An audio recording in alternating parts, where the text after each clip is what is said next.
I'm AdamHarry with... I'm StableAbe. And we're from BoLS. Today we're taking a look at the new TIE Silencer expansion pack for X-Wing. Wait, we can't say anything now. It's silent. We're being silenced. We're being TIE silenced. Oh. Just kidding. We're going to go through all the cards and all the good stuff. This is the back of the box, obviously, but this is the new kit, the new silencer, man. Yeah. So, it's a big ship. Like, yeah. I mean, it's not, which is weird. It should be a big ship, you'd think. But it's a bigger ship on a small base, right? Yeah. So it's pretty good from what all the stuff we've seen. So it seems like one of the better ships this wave. And let's get it. Let's take it out. Let's do it. Yeah. Okay. Gonna open that up there. There's the ship. And then, Abe, if you want to take that out, I will go ahead and pull this part out here. FFG's got those boxes where they've got the boxes in the boxes. Yep. Be a little tricky. Okay, here we go. And then this is all of your accessories. Let's go through this packaging real quick. Sure. Just real fast, this is the kind of the components list for the TIE Silencer. Do we have any new rules in this? It's got boost. Let's see. New upgrade cards. Nothing new there. Condition cards. It does have the Talon roll again, which is something new for the Empire. Or not new, but it's for the ship. And then there's the maneuvers card as well. So you this ship, it has a lot of ways of turning around. Heck yeah. It's got 2 Talon rolls in the 3 spot and then 1 K-turn. And it can go up to speed 5 with the green. With the green. It's got a lot of greens on there. Yeah. It's pretty quick. Hard 1s, hard 2s, and hard 3s. Yeah. Ironically, it doesn't have any 1 maneuvers. But it's too fast. It's too fast. The only ones it has is the hard ones. Yeah, like it doesn't have any like straights or banks. Yeah. It's interesting. That's a would you classify this like a dogfighter or like? Yeah, definitely like a. I mean, this is the new version of the Interceptor, basically, right? Yeah. And I think the Interceptor doesn't have. It's missing some of the ones too, isn't it? Yeah. So this is like a more flippy version of the Interceptor, I would say. And let's go ahead and take a look at the ship directly here. Yeah. You zoom in on it real fast. And you can see it's got that sleek tie. The sides are very, very cool and tie-ish. This is the big ship. Spoiler, it's Kylo Ren's ship. Yeah, we're going to try to keep the spoilers to a minimum. Yeah, this is from The Last Jedi.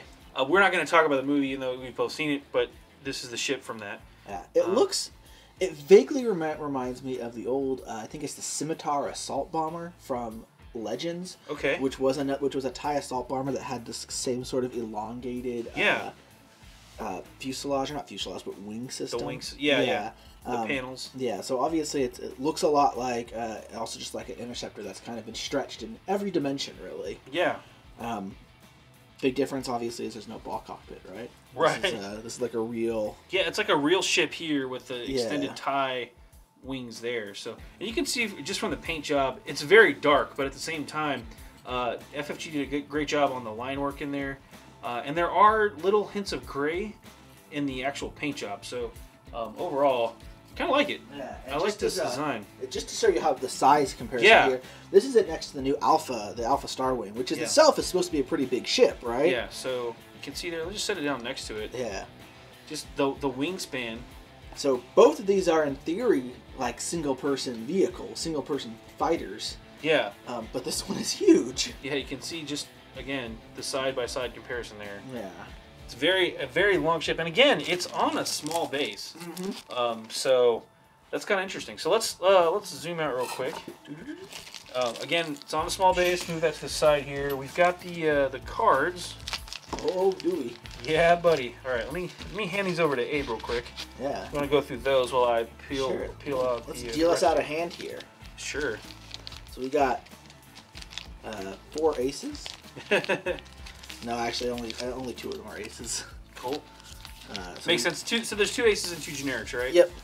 Yep. Right up here. Right up here. All right. So this thing is not super cheap, especially for a tie. It is 26 at the base one, but you're gonna get a minimum of pilot skill 4 out of these guys, and it's got a solid stat line with 3 attack, 3 evasion, 4 hull, and 2 shields. So very similar to like a TIE Defender, except that it's got less shields and more hull than Defender. I mean, ties aren't historically known for their shields. So right. the fact that it's got 2 shields is pretty good. It's pretty good. Yeah. And again, we see that 3 agility is no joke. 3 agility is no joke. 3 primary is no joke either. No, not at all. And then we've also got some a really good action bar there, right? We've got focus, target lock, barrel roll, and boost. That's no joke. Especially with all the other maneuvers it's going to be able to pull. So yeah, it doesn't have a 1 forward, but it can go 2 forward and then barrel roll back. It's pretty mean. Which is not made. And then it's also got the advanced sensors and a tech slot. A tech slot, yeah, which is pretty cool. And then the first order test pilot, which is the other generic, does come with an ETP. Yeah, that's great. So you've got generic ETPs on there. That's only a 3-point cost upgrade off of the basic one for the ETP, and going up to a pretty decent 6. Yeah. That's like the middle curve, which is that's that sweet spot. You can add veteran instincts, go to an 8. You can do adaptability, and go to a 7, or drop it to a 5 if you want to do that. Yep. So you've got some play there. Definitely.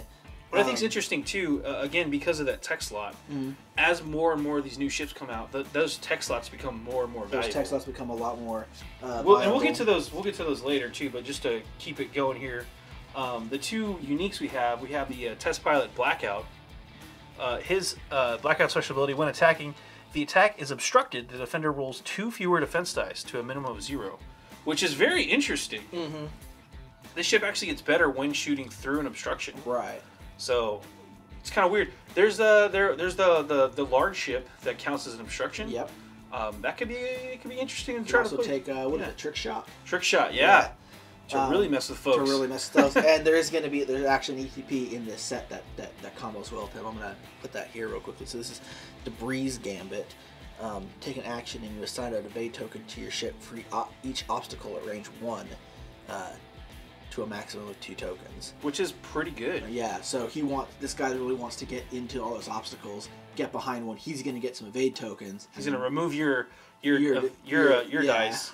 And then again, like you said, if you took a trick shot or something, maybe not with that. Not with that, but you've got some combos, some different ways you can run it there. And then of course we have Kylo Ren. Yeah. And then Kylo Ren, obviously, the first time you were hit by an attack. Assign, I'll show you the dark side condition card to the attacker. Yeah, this is the same thing Kylo Ren had in the Epsilon Ops. Is that what the other? The other Kylo Ren ship. The other Kylo Ren ship. So this is the condition card, and when you take damage, you kind of bypasses shields and stuff. It's a pretty cool little thing. So if you want to do that, you get to do that on this now. Yeah. And he's coming in at a very respectable 9. Yeah. He's got the EPT, all the bells and whistles. Yep. 35 points. A little pricey again, but this ship again we've seen is above the tie, point threshold anyway. So this is more of an elite. One interesting thing here, mild spoiler for the movie. Spoiler. Very mild. We do see the TIE Striker launch missiles in the movie. We do. And it does not, or perhaps they're rockets, some sort of ordnance, and there are no ordnance slots on this. Right. I'm guessing FFG didn't know that was a scene in the movie when this happened, perhaps. Maybe we'll see a title later on. Maybe we'll see something come out, yeah. So that is an interesting thought to keep out there. Yeah. And then just real fast, too, to complement that, the tokens and punch-outs and stuff like that, too. So there's just a quick look at those. We don't need to spend too much time. We've seen tokens a bunch, so... but it does have the condition card there. Yeah, okay, so let's hop over and take a look at the rest of the cards here. Right. So I'll pull these guys out. We've already seen 2 of them. We've seen Debris Gambit, and then we've seen the condition card. Yeah, and how many Debris? We get 2 of those? We get 2 Debris Gambits. We get a lot of doubles in this. Yeah, that's okay, though, because, that's a good card to have doubles of. So we do get a sensor jammer here. Yeah. This is an amazing card again. I love it on the big ships, but it's good on this.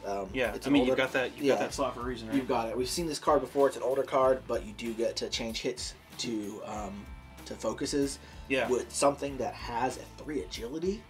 Yeah, that's huge. That's pretty big. Yeah. Especially on someone that can, for instance, using Debris Gambit, be able to get some base evasion. That means you're not going to hit that guy. It's going to be real hard.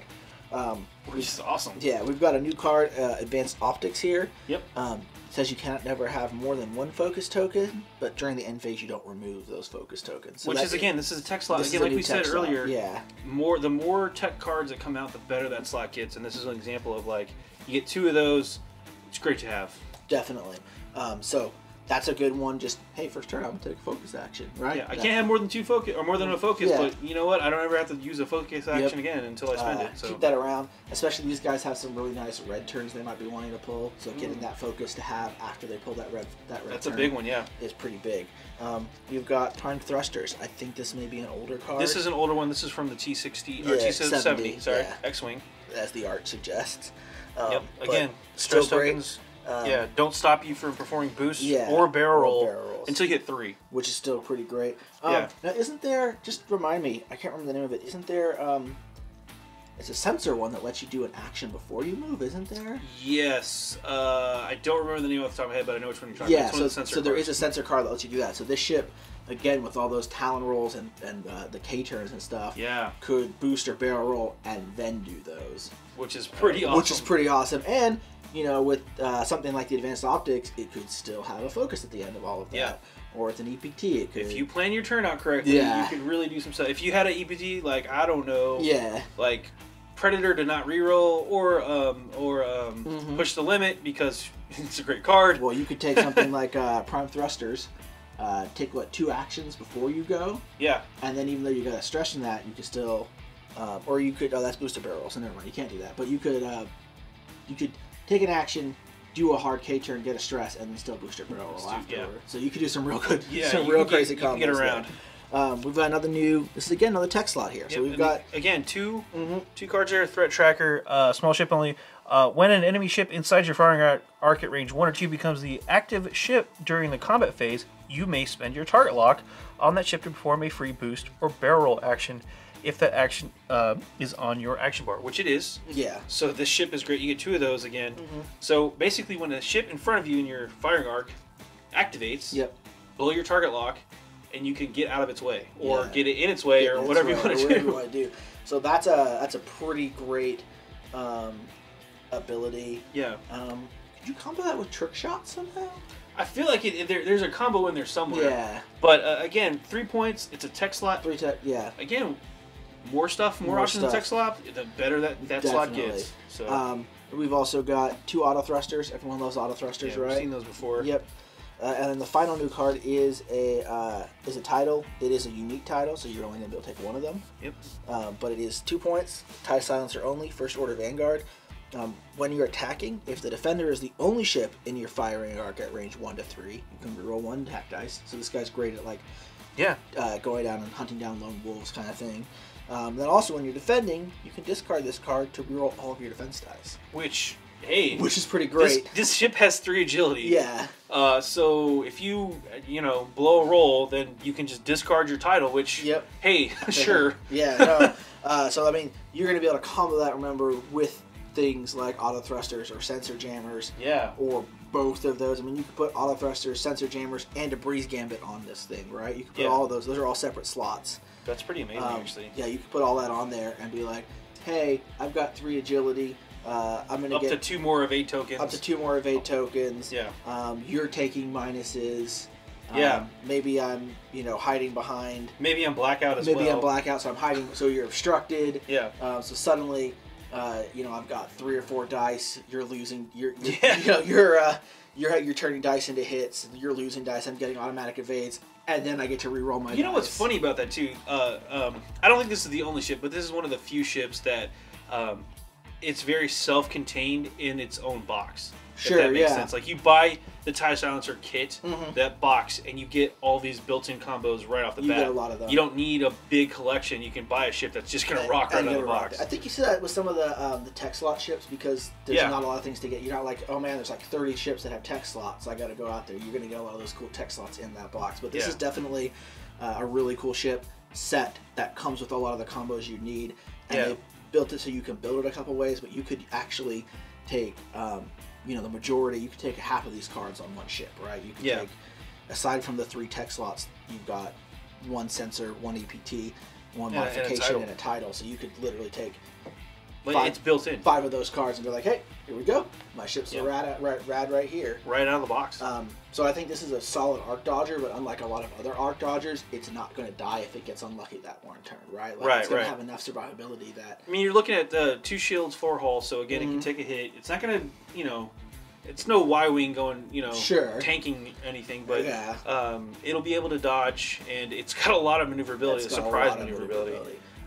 Only downside I see to the ship is that it's got a 3 primary, but it doesn't really have a lot of ways of increasing that primary, other than something like expose or something like that to get an extra dice here or there.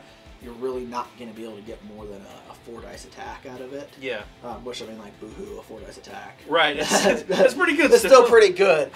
Though, you know, it's no, like, 7 die, 8 die craziness, but right, it's also a self-contained ship that'll be able to, you know, go on your own and do stuff. You know, for the question you're going to ask yourself is, hey, am I going to pay, like, 50 points for just a 3 dice attack? Because that is going to be close to half your list. Yeah. And at that point, in some lists, that's going to be really good, though, and this is going to be a really annoying ship to tie down and kill. What I think is going to throw a lot of folks off to is, what I think is going to throw a lot of folks off to is it is still just on the small base. It is still on a small base, yeah. Again, it's deceptively large. This is a big ship. I mean, if you want to look at it compared to the Lambda here. Yeah, so we have a Lambda, and again, just comparison's sake, just knocked it off the base.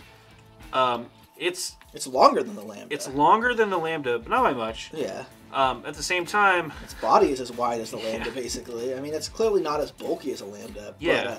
But, it's pretty big. It's a pretty good sized ship, and I'm just saying, like, you know, it wouldn't look bad on the big base. Yeah. So yeah, but you get the idea. It honestly looks, just to me, it looks a tad goofy on the little base because it's really almost outsized it on everything. But you know, that's cool. minor spoiler again. It was a fighter equivalent in the movie, but yeah, it makes sense. So anyway, that is the TIE Silencer, the new one. For X-Wing, I think Abe's are you gonna build some lists with this one, man? Yeah, we might see some lists in this. I might also just wear it to work for the office Christmas party. Yeah, on your neck. On my neck, yeah. It'll spoof up my spiff up my outfit. And wear your tie. Suit, yeah. Let's see what you're going with. Yeah. Anyway, I'm AdamHarry. I'm StableAbe. We're both from BoLS Souls. Thanks for watching.